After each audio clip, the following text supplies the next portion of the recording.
had two questions, but I'll ask only one. And even though, and the question is directed to both of you, even though Islamism as such did not play a role in the protest, we are still concerned about Islamism and the growing influence of Iran since the Iraq War, since Iraq was destroyed. So can you draw a map for us of possible Iranian influence taking advantage right now of that transitional period? Well, opportunities are aplenty. Iran can, if it succeeds, if it is smart enough, can assume a certain role. But does it have advantages in what has happened? It does not seem to be the case. And they are surprised about that as much as anyone else. Notice that in Iran, both the government and the opposition claimed ownership of the protests in the Arab world. The government said this is an echo of the 1979 Islamic revolution in Iran. This is the Islamic nation awakening. Bogus. Nothing of this sort. You can read nothing of this sort across the Arab world. The opposition said they were inspired by our protests in June of 2009. We protested against the government and now they are protesting. Well, I would hope so, but no. That's not the case. Okay. These were innate movements that told you who's inspiring whom. Okay. The Tunisians were inspired by one person, the Egyptians were inspired by the Tunisians, etc. Islamism remains a potent force in the Middle East, there is no question about it. It is the one ideology that has articulated itself in, I wouldn't say substantive way, but at least formally in a complete way. Meaning Islam is the solution for them. They have presumably an agenda to reform society, to Islamize it, etc. That said, what we have today at this very moment, they no longer have the initiative. The initiative is not in their hand and they're playing catch up.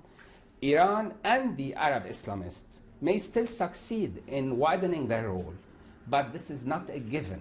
There's no certainty there. And actually we, as the United States, as the West, we have a lot to play, mostly negatively, in helping them do it.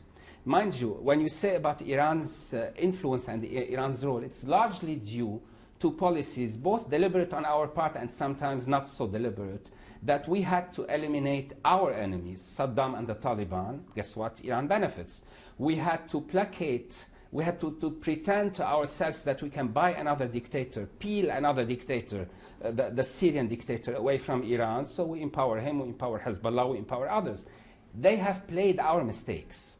Okay, so I'm just underlining, in the next phase, we have to make sure that we do not give them new assets by effectively committing more mistakes. I can give you a comparative between the rule of Turkey and Iran after this situation. Turkey immediately, Erdogan asked Hosni Mubarak to take his office and to leave the countries after the protest.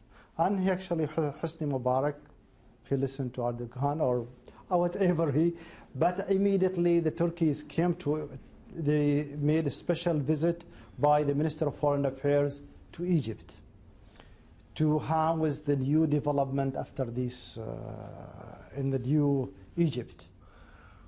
Iran actually was supporting in the beginning Tunisia and Egypt, but immediately after the nationalists became the real, not the Islamists, they became quiet.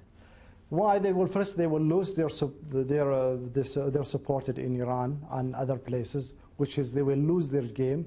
The second, they were afraid about this would be happening in Syria.